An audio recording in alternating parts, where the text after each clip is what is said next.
And it's the same with Star Trek for me as well. You know, I grew up watching TNG, Deep Space Nine, Voyager. I'll be honest with you guys, I haven't watched all of Enterprise. I couldn't deal with it. But at the same time, like the structure for it, you know, it was very philosophical, moral questions, you know, DS9 really pushed it to the limit of that, but there was still this hopeful ideology behind it. And now it's punchy, kicky, shooty, generic action space TV show for me. Do you remember that Deep Space Nine episode? I think it was season 6 when Cisco was actually talking to the camera.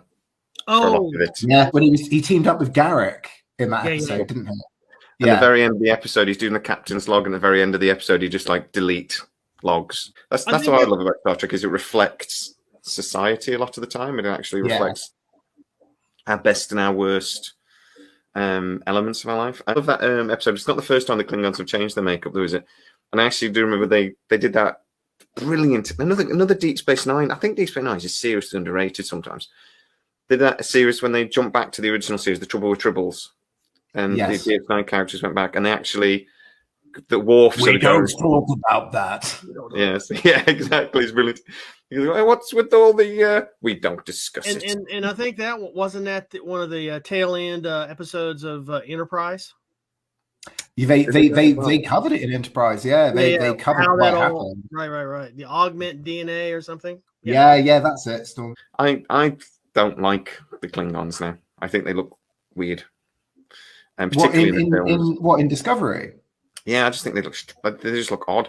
But at the same time, I think the way that they handle the Klingons, other than, yes, there was the initial baldness, which they say was part of like wartime Klingon culture, and culture is transitional, it changes. And I mean, other than that, and the fact that they were stockpiling the coffins as opposed to the shell attitude that they had in Next Generation onwards, which is if a Klingon dies, it's just a shell. Other than that, I actually really liked the depiction of the Klingons in Discovery. I think particularly, he was only in it for 2 episodes, but the actor that played Tukuvma in the first 2 episodes, jeez. Yeah, Tukuvma, Klingon Matajaj. That guy sold it. I mean, you can tell that guy learned his Klingon lines, remain Klingon, Klingon Matajaj. Boom. Like, it was the guttural approach to the pronunciation. And even with those facial prosthetics, he really sold it for me. So I saw a documentary. I kept watching the post-Discovery. They did the post-Discovery episodes on Netflix when it first came out. He actually kept talking Klingon off character and stuff. He didn't break character. And it says it was really frustrating for everybody. I was gutted that I mean, spoiler alert, but I'm gutted. Everyone's seen it. I'm gutted he died after the 2nd episode, because that guy was like the best Klingon actor out of anyone. He put his soul into it. I was so impressed. It was amazing. It was good. Yeah. It was really good. His acting skills. Yeah, I mean, when I first started watching Discovery, the first time it came on, I signed up for CBS All Access, totally ready to nerd out. And of all the other actors, he stole every scene. I mean, you didn't even know. Even with all the makeup, he stole every scene he was in. It was that bit where he was saying about when he was, and I don't remember, obviously I don't speak Klingon, but apart from a couple of phrases, but when he was talking about, he was saying, the Federation is down in the muck with the Andorians and the Vulcans and all this, and it was the Tellarites, and it was, oh my god, the guy was incredible. The cool, and the way he was talking about the relationship between Klingons and the Federation. Well, the Federation, everybody, and here comes the lie. Yeah, and then Giorgio says, "And we come in peace." Yeah. Well, it may have been. I mean, in a way, I think they missed out on an opportunity to compare that as almost like a Borg comparison, because the way Tukuvma saw it was an assimilation of their culture and denying them their individuality as a spacefaring race. And that's something we've never seen, or at least I don't remember us seeing with Klingons, is that attitude of, the Federation's trying to tame us and take our culture away. I think incredible, isn't it? Really impressive. If we're talking about like Star Trek losing its identity, though, are we really focusing on Discovery, or are we thinking as well? I mean, did actually Enterprise start down this road of forgetting what it was supposed to be? Because my personal experience, I think Enterprise was just too complicated. I think they overdid it.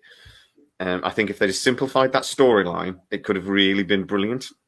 But I think all the time travel stuff and the Time War things. I think if they just dropped that and done a series like TNG, just like we're going to go to a different planet each week and we're going to build up, and they're building towards the Federation, it would have been awesome. But then all this crap they threw on top. I mean, Sorry, Storm. The schism between humans and Vulcans. God, that was delicious. I thought, and how the dependence humans had on Vulcans and the submissive role that humans had with Vulcans, and especially the finding the listening post in the temple. Oh yeah, that was one of my favorite episodes of the whole thing. It had nothing to do with the Suliban, had nothing to do. I did kind of like the whole arc with the Zindi, especially the destruction of Florida, and that was kind of cool. But I agree with you guys. The time travel thing and the zipping around and it was just nonsense. And they're talking about that might be coming back through into Enterprise, don't they, as well? Like the guy from the future that we never really saw his face. He looked like a Romulan to me, I always thought. But he was like talking to the they think that's the guy, or one of the fan theories is in Discovery. Oh, what's her name? Giorgio, Philippa Giorgio. Yeah. They think it's him.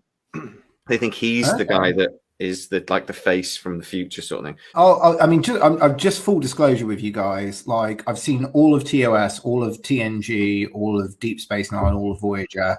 I have not watched all of Enterprise. I could not get on board with it.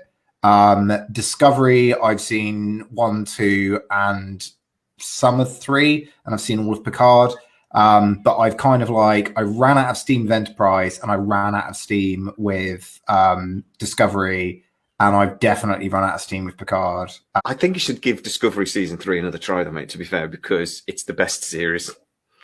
It's really? That third series. It greatly improves. It really good. On, stuff, the storyline, and you're on to something new, it's... Because I won't lie, I really enjoyed Discovery Season 1. I really enjoyed it. And I thought I would be properly against it when it first started, because the initial episode started and within 10 minutes we had holograms. That's not all friendly. And we had the change to the Klingons. And I went, yeah, screw this. And then I stuck it through. I really enjoyed the first series. I enjoyed the second series up to about halfway through, and I got fed up. And then Picard came out. And I don't know if this is a controversial opinion. Picard's freaking awful, in my opinion. Awful show. So come back to that in a sec, but let's just focus on Disco for 1 second, because Discovery gets good. I'm with you, to be fair. I didn't really watch the second half of the Discovery series. What I did was, when Discovery Series 3 came out, I thought, I'm going to have to figure out what happened. So I sort of went back and got up to, but to be honest, 2 or 3 episodes I don't think I actually watched. And I just watched enough that I knew what the hell was going on. sort of thing. And then I got into Discovery because I knew they'd gone into the future. So I was like, oh, I want to see what's in the future. That's good. No, this is really good idea. Brilliant. But then it took half the series for you to actually see the Federation and actually see anything in the future. That's it. I got 2-3 episodes in and I was like, sorry, guys. But when they do, mate, and the little nod to Nog, because obviously the Nog actor passed away, didn't he? Was it last year or the year before? Yes. Aaron, I believe his name was. Aaron. Yeah. So one of the starships actually is the Nog, and you actually do see it pretty good. What? No way! Yeah. So I mean, I was saying actually, little nod to him. Before we started this storm, my business partner Mike, who I'm also on Aliens and stuff with, who unfortunately couldn't make it today, him and I were meant to go to Destination Trek and we were going to get a photo with Nog, Ron, and Quark in full costume, and we didn't go. And we put it off till the next year, but of course the next year was COVID and it was cancelled, and now unfortunately he's passed away. So we missed out on that opportunity. I loved Nog in Deep Space Nine. That was some real character development right there. Yeah, all the Ferengi were brilliant in Deep Space Nine. I think Deep Space Nine might actually be my favourite series. It's my favourite. It's snuck up on me.